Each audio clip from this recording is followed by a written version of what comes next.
नमस्कार साथियों, स्वागत है आप सभी का आपके अपने YouTube चैनल DS एकेडमी में। मैं डॉक्टर सुदेश कांत तेजा आपके लिए लेकर चल रही हूँ TGT PGT हिंदी का संपूर्ण क्रैश कोर्स, वो भी निःशुल्क। अगर आप चैनल पर नए हैं तो चैनल को सब्सक्राइब कीजिए। आपने चैनल सब्सक्राइब कर रखा है, आपको वीडियोज़ अच्छी लग रही हैं तो जितना हो ज़्यादा से ज़्यादा दोस्तों में शेयर कीजिए। जो भी आपके पास पब्लिकली प्लेटफॉर्म है आप वीडियो को शेयर कर सकते हैं। जो कैंडिडेट हमसे नए जुड़ रहे हैं, तैयारी को बेहतर करना चाहते हैं, आप होम पेज पे जाइए, वहाँ पे प्लेलिस्ट बनी हुई है। आप क्लास संख्या 1 से देखेंगे, तथ्यों का एक जगह आप संकलन कर लेंगे, उसी के साथ में उसका रिवीजन आप करते रहेंगे तो निश्चित ही जो तथ्य हैं परीक्षा उपयोगी हैं सारे, और निश्चित ही आपको सफलता मिलेगी। जो कैंडिडेट हमारे व्हाट्सएप ग्रुप से ज्वाइन होना चाहते हैं, डिस्क्रिप्शन में लिंक दे रखा है, आप उस पर ज्वाइन हो सकते हैं अपनी रिक्वेस्ट भेज के। व्हाट्सएप ग्रुप का उद्देश्य मात्र इतना है कि यहाँ से जो तथ्य छूट जाते हैं या जो कवियों की पंक्तियाँ होती हैं या कवियों के विषय में जो इतिहासकारों द्वारा कहे गए कथन होते हैं, आपके शुक्ल जी हैं, बच्चन जी हैं, नगेंद्र जी हैं, या अन्यत्र जो समीक्षात्मक कथन होते हैं, वो हम आपको हैंड रिटन नोट्स के माध्यम से PDF व्हाट्सएप में प्रेषित करते हैं। ठीक है, इतना मात्र उद्देश्य है। आपसे शिकायत इतनी है कि हम संख्या क्लासों की बढ़ाने के लिए जा रहे हैं। जैसे ही आप क्लास लेने के लिए आते हो, क्लास को लाइक कीजिए पहले, उसके बाद आप क्लास देखिए। जो भी आपको उचित कमेंट लगता है वो आप कमेंट कीजिए, क्योंकि आपकी जो कमेंट होती है वही हमें ऊर्जा देती है, वही हमें आगे कुछ अच्छा करने के लिए, नवीन करने के लिए प्रेरित करती है, क्योंकि आपकी जो कमेंट है वही हमें आगे बढ़ाती है। ठीक है, चलिए बात करते हैं आज के अपने टॉपिक पे।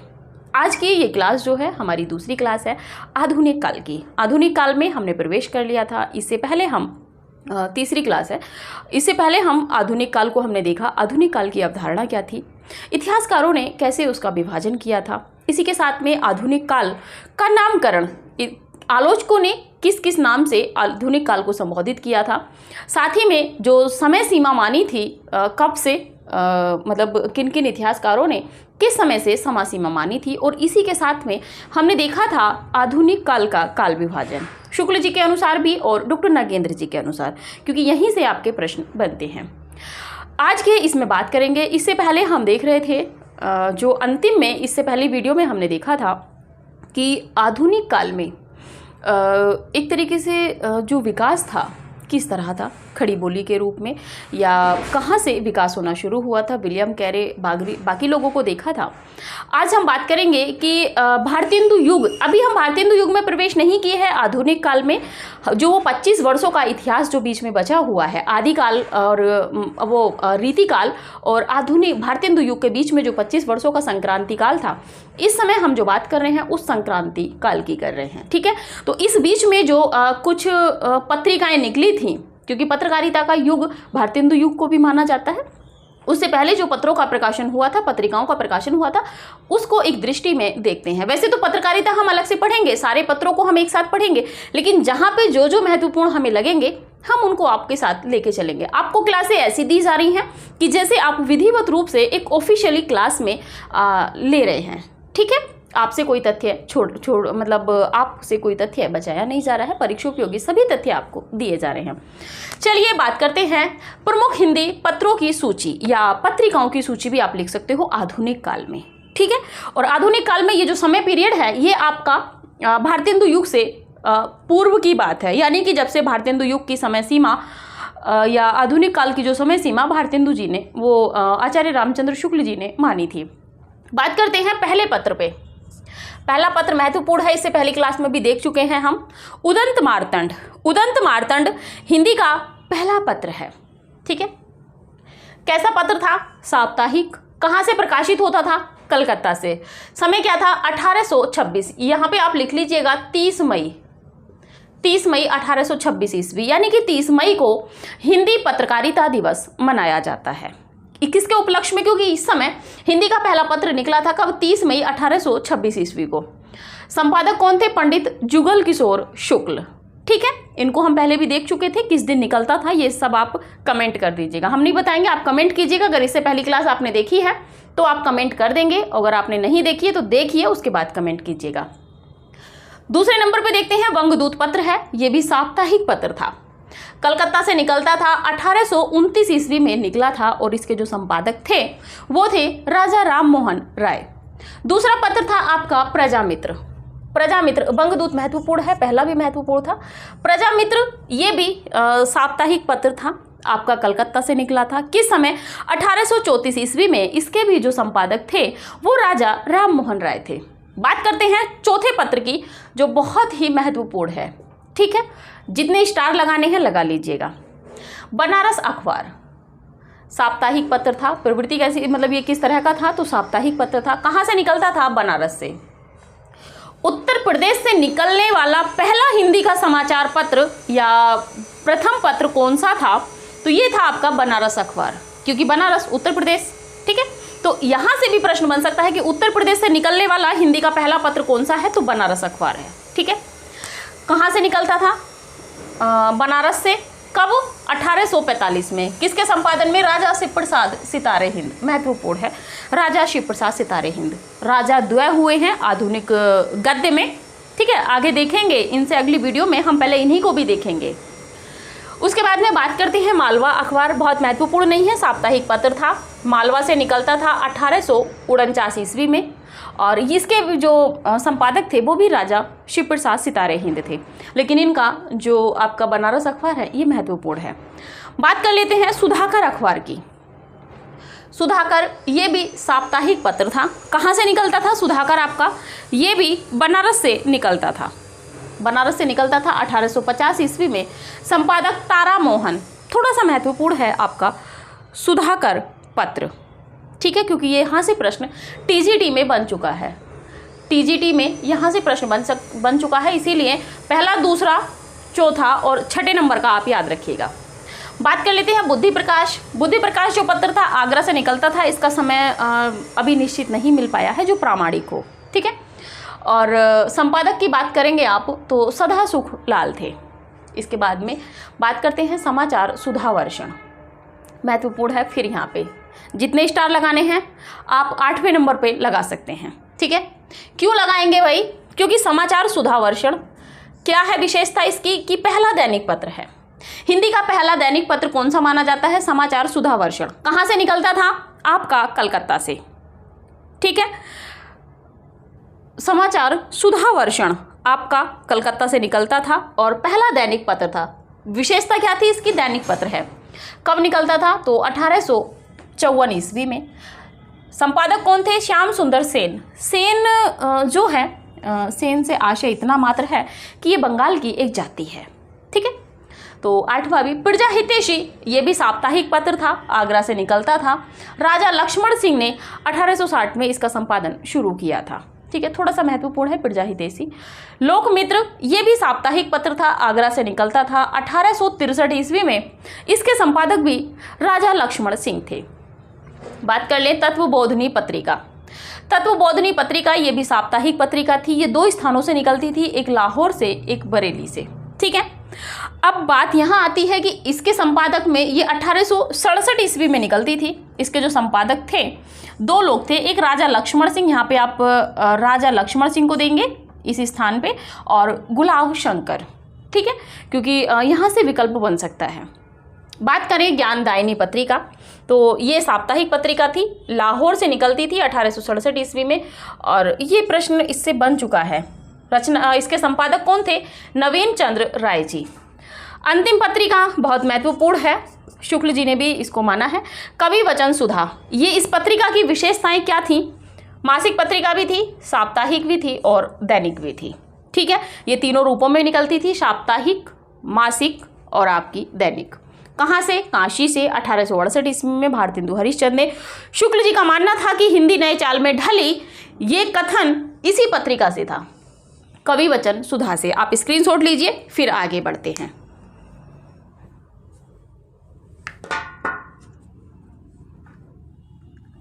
चलिए,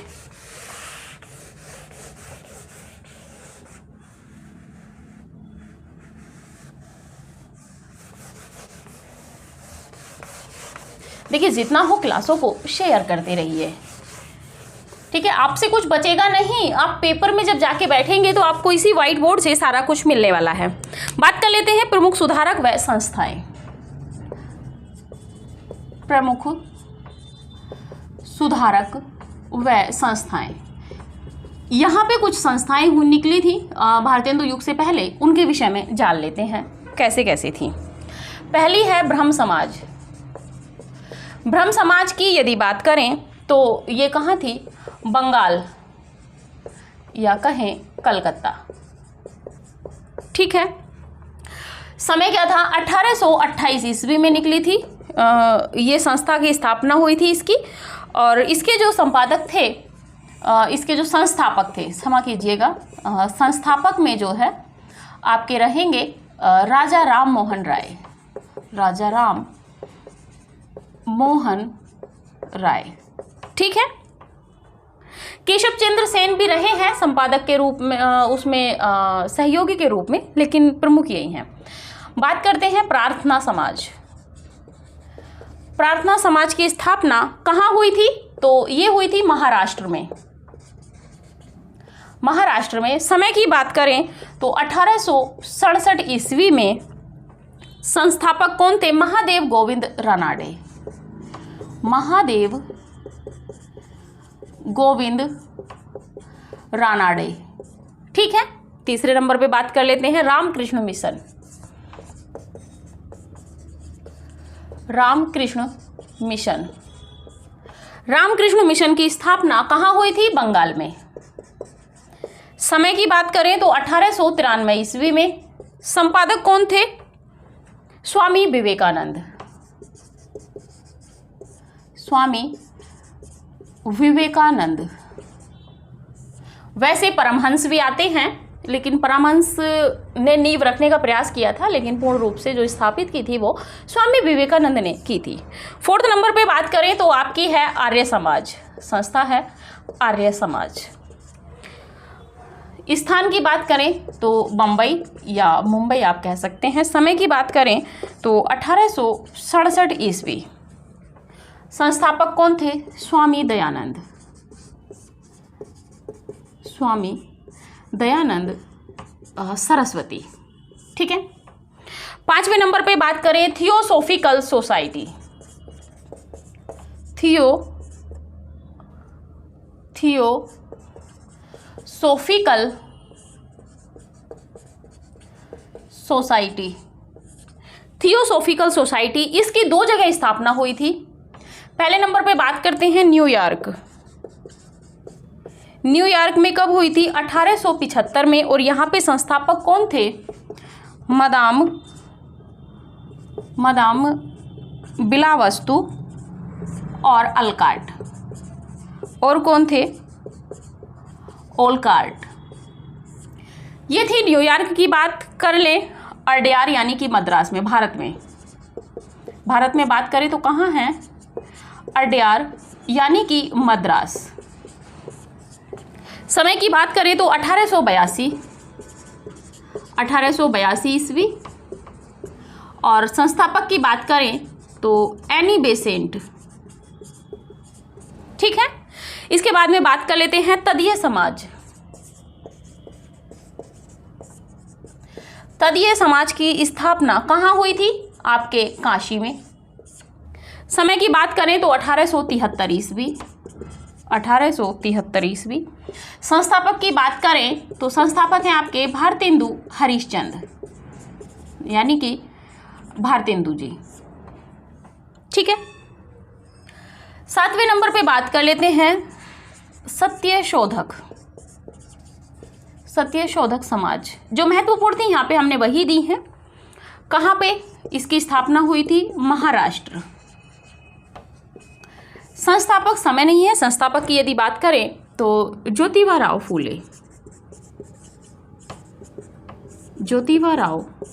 फूले। ठीक है। आप स्क्रीनशॉट लीजिए, फिर देखते हैं आगे।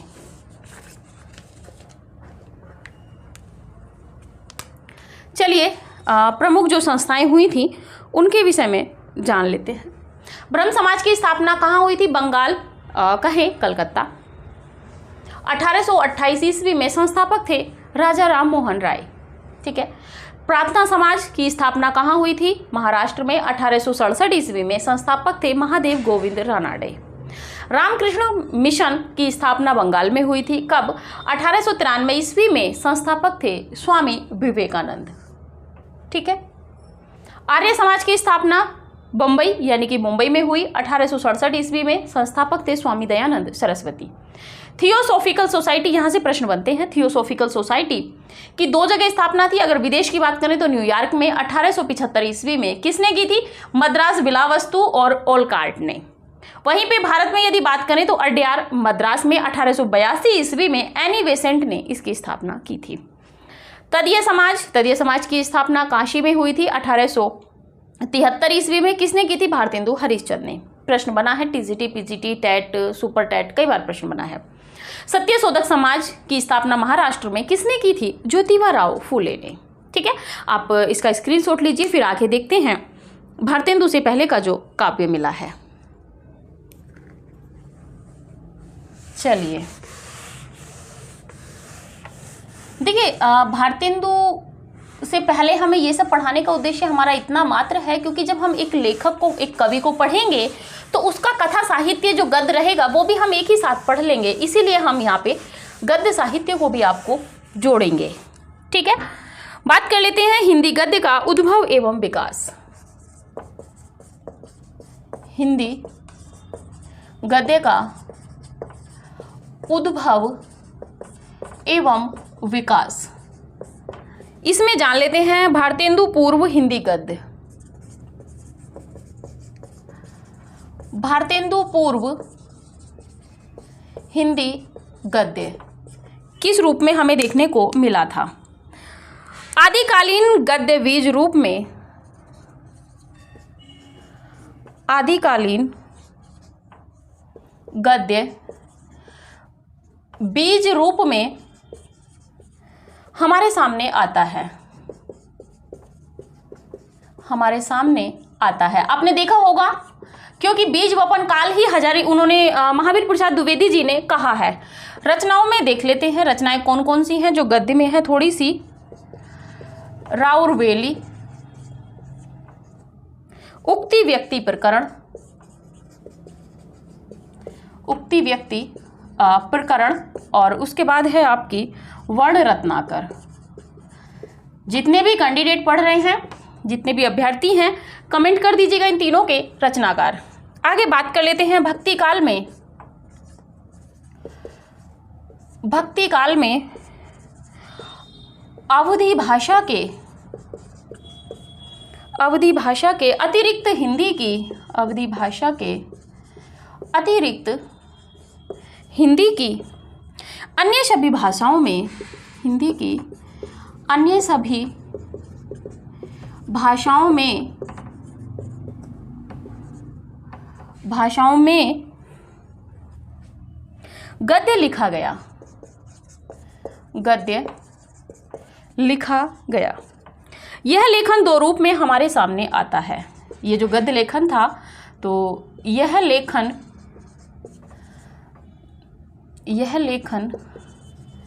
2 रूपों में हमारे सामने आता है। किस किस रूप में आता है देख लेते हैं। ललित रूप, पहला है ललित रूप, और इसी को कहें तो साहित्यिक रूप, और दूसरे नंबर पे है आपका अललित रूप, अललित रूप, और ये है असाहित्यिक, मतलब जो मतलब लिखा नहीं गया। ठीक है, भक्तिकालीन गद्य 4 भाषाओं में रचित है। हेडिंग है थोड़ी सी, नोट कीजिएगा। भक्तिकालीन गद्य 4 भाषाओं में रचित है। कितनी भाषाओं में है? तो 4 भाषाओं में रचित है। कैसे कैसे, कौन कौन सी भाषा है? पहले नंबर पे है ब्रज भाषा, दूसरे नंबर पे है खड़ी बोली, तीसरे नंबर पे यदि बात करें तो दक्षिणी गद्य, और 4th नंबर पे है आपका राजस्थानी। राजस्थानी में भी मारवाड़ी है। ठीक है। ब्रजभाषा गद्य की प्रमुख रचनाएं, पहले नंबर की जो थी तो देख लेते हैं। ब्रजभाषा गद्य की प्रमुख रचनाएं कौन कौन सी हैं? तो अगन महात्म्य, अगहन महात्म्य, और इसके लेखक हैं बैकुंठ मणि शुक्ल। दूसरे नंबर पे देखेंगे आप वैशाख महात्म्य, इसके भी लेखक बैकुंठ मणि शुक्ल हैं। तीसरे नंबर पे है सिद्धांत विचार, सिद्धांत विचार के लेखक हैं ध्रुवदास। चलिए देखते हैं, क्योंकि थोड़ा सा तेजी से हम लोगों को बढ़ना है, ठीक है। बात कर रहे थे हिंदी गद्य का उद्भव एवं विकास कैसे हुआ, यहाँ से हम अब बढ़ेंगे, क्योंकि काव्य के साथ में हमें गद्य को भी देखना था। आदिकालीन भारतेंदु पूर्व हिंदी गद्य, भारतेंदु युग से पहले का जो हिंदी गद्य है उसे देखते हैं। आदिकालीन गद्य बीज रूप में हमारे सामने आता है। आदिकाल में भी जो रचनाएं थीं उनमें गद्य लिखा गया था, जैसे कि आप देखेंगे मिश्र बंधुओं ने गोरखनाथ को हिंदी गद्य का प्रथम लेखक माना है। गद्य के रूप में हमें अमीर खुसरो भी मिलते हैं और भी अन्यत्र कवि मिलते हैं। रचनाओं में राउल बेली है, उक्ति व्यक्ति प्रकरण है, वर्ण रत्नाकर हैं।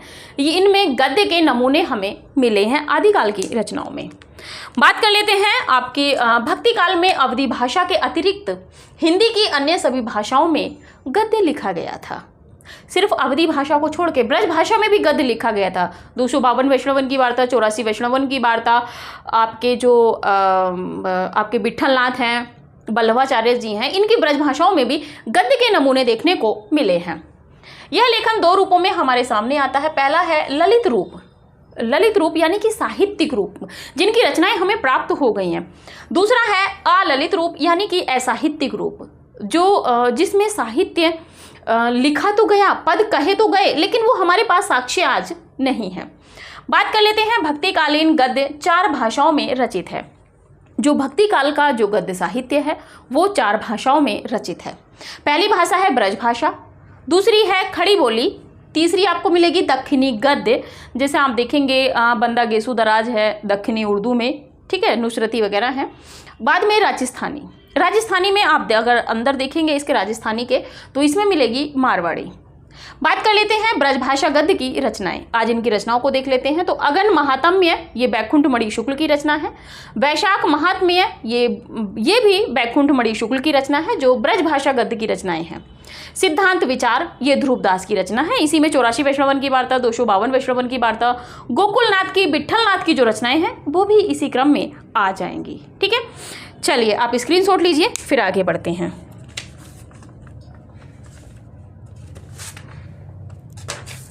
चलिए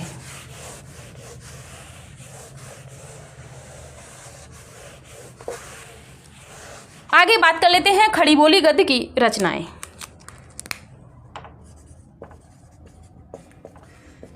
खड़ी बोली गद्य की रचनाएं, ठीक है। पहले नंबर पे बात करते हैं तो गोरा बादल की कथा। गोरा बादल की कथा किसकी है? तो जटमल की। दूसरे नंबर पे बात करें तो कुतुब शतक ये रचना है कुतुब कवि की। बात करें भोगल पुराण ये रचना है भोगल कवि की। इसमें पहली 2 रचनाएं ही महत्वपूर्ण हैं भोगल कवि की। इसी में 4th नंबर पे एक रचना मिलती है गणेश गोसठ,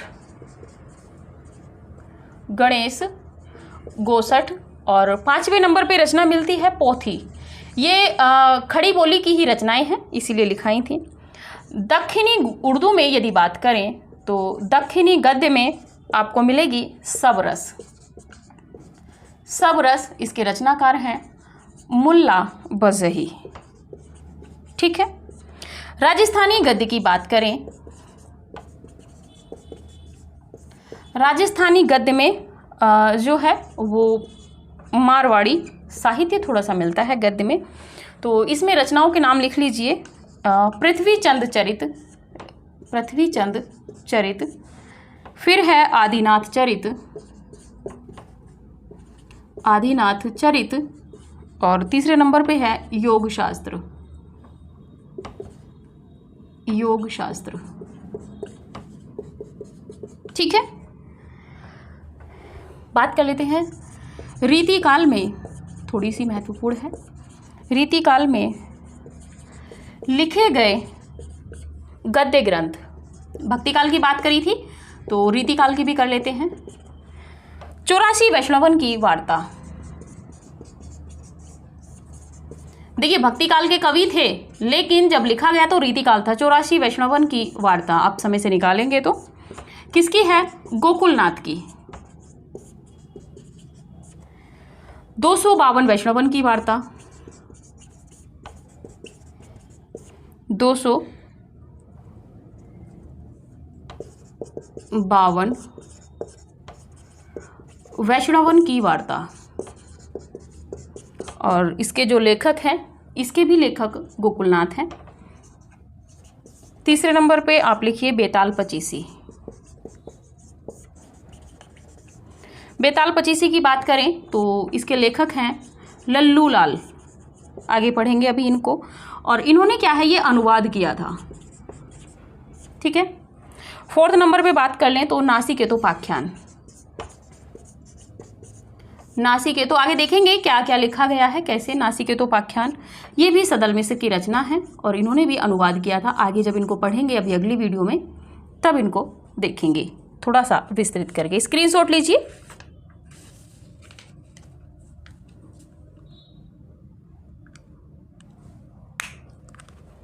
चलिए देख लेते हैं थोड़ा सा विस्तृत होके। खड़ी बोली गद्य की रचनाओं में गोरा बादल की कथा है जो जटमल की है। कुतुब शतक कुतुब कवि की रचना है। भोगल पुराण भोगल कवि की। पहली 2 रचनाएं महत्वपूर्ण हैं। ठीक है, दक्षिणी गद्य में बात करें तो सबरस मुल्ला भजही की रचना आपको मिलेगी। इसी के साथ में राजस्थानी गद्य में मारवाड़ी में बात करें तो पृथ्वीचंद चरित और आपकी आदिनाथ चरित और योग शास्त्र ये रचनाएं मिलेंगी। रीतिकाल में भी कुछ ग्रंथ लिखे गए थे। देखिए, आपको लग रहा होगा 84 वैष्णवन की वार्ता, 252 वैष्णवन की वार्ता गोकुलनाथ की भक्तिकाल की रचनाएं होंगी, लेकिन नहीं, इनका जो समय पीरियड है वो रीतिकाल में है। तो 84 वैष्णवन की वार्ता आप कमेंट कीजिएगा किसके शिष्यों का वर्णन है। 252 वैष्णवन की वार्ता कमेंट कीजिएगा किसके शिष्यों का इसमें वर्णन है। दोनों के लेखक गोकुलनाथ हैं। बेताल पचीसी लल्लू लाल की रचना है, इन्होंने अनुवाद किया है। आगे अगली वीडियो में हम देखेंगे लल्लू लाल, सदल मिश्र, बाकी सभी को। तो उसी के साथ में नासिकेतोपाख्यान ये भी सदल मिश्र की रचना है। ठीक है, तो आप स्क्रीनशॉट ले लीजिए इसका।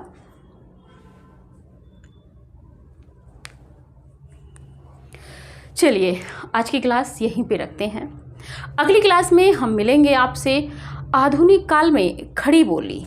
जो आपका आधुनिक काल है इसमें खड़ी बोली का विकास कैसे हुआ, फोर्ट विलियम कॉलेज की स्थापना, उसके संबंध में जो आपके चतुष्ट है गद्य लेखककार हैं फोर्ट विलियम कॉलेज में, क्योंकि हमने पत्रिकाएं भी पढ़ ली हैं 1800 के बाद की। अब खड़ी बोली का थोड़ा सा विकास देखेंगे, कैसे कैसे हुआ है, कैसे नागरी लिपि है, द्विवेदी युग में जो नागरी प्रचारणी पत्रिका है, नागरी प्रचारणी सभाकांशी है, किस किस का योगदान है। ठीक है, और देवरानी जेठानी की कथा या कहानी के जो लेखककार हैं उनका क्या योगदान है, इन सभी से परिचित होने के बाद में फिर हम अगली वीडियो के अगली क्लास के बाद में हम प्रवेश करेंगे भारतेंदु युग में। ठीक है, क्योंकि यहाँ तक आपकी समझ जो है वो एक पूर्ण रूप से विकसित हो गई है कि आधुनिक काल की रचनाओं को आते आते इससे पहले जो पुरानी रचनाएं थी रीतिकाल में, भक्तिकाल में, आदिकाल में, वो सब आप यहाँ पे देख चुके हैं। तो हम आपको पूर्ण बेस के साथ में आपको आगे तक की क्लासेस दे रहे हैं। तो ठीक है, आज की क्लास यहीं पे रखते हैं। आप आते हो क्लास लेने के लिए तो लाइक किया कीजिए। लाइक करने के साथ ही जब आप पूरी क्लास देख लेते हो, जो आपको उचित लगे कमेंट कीजिए, जो हम क्वेश्चन देते हैं उसका कमेंट में उत्तर दीजिए, और जितना हो वीडियो को शेयर करते रहिए। फीडबैक अच्छा दीजिए, क्योंकि हम भी क्लासों की संख्या आपकी जैसे कमेंट आ रही है उसी के अनुसार हम क्लासों की संख्या बढ़ाने का प्रयास कर रहे हैं। तो ठीक है, जो भी आपको कमेंट उचित लगती है कमेंट कीजिए। क्लास को जितना हो शेयर कीजिए, क्योंकि हो सकता है किसी एक को इन क्लासों का इंतज़ार हो। वो अपनी तैयारी तैयारी करके आने वाली परीक्षाओं में अपनी एक जीत सुनिश्चित करे, एक सीट, एक सफलता वो अपनी निर्धारित कर ले। तो ठीक है, अगली क्लास में देखेंगे जो चतुष्ट है आपके फोर्ट विलियम कॉलेज में जो 4 गद्यकार थे, उन गद्यकारों के विषय में विस्तृत चर्चा हम करेंगे। उसी के बाद में तब भारतेंदु युग में प्रवेश करेंगे, पूरी खड़ी बोली का विकास करने के बाद में, क्योंकि भारतेंदु युग में खड़ी बोली मिलने लगती है और उसके बाद जो एक विस्तृत अपना स्थायित्व वो स्थापित करती है वो द्विवेदी युग में करती है। ठीक है, तो ऐसा नहीं था कि भारतेंदु और द्विवेदी युग के बीच में फिर हम आपको इसको पढ़ाते, इसीलिए हम एक क्रम में आपको लेके चल रहे हैं। ऐसी क्लासेज आपको पूरे यूट्यूब पे कहीं नहीं मिल रही होंगी जो क्लासेज आपको एक क्रम में, एक विधिवत रूप में दी जा रही हैं। तो ठीक है, जितना हो क्लासों को शेयर करते रहिए। आज की क्लास यहीं तक, मिलते हैं अगली वीडियो में, तब तक के लिए नमस्कार।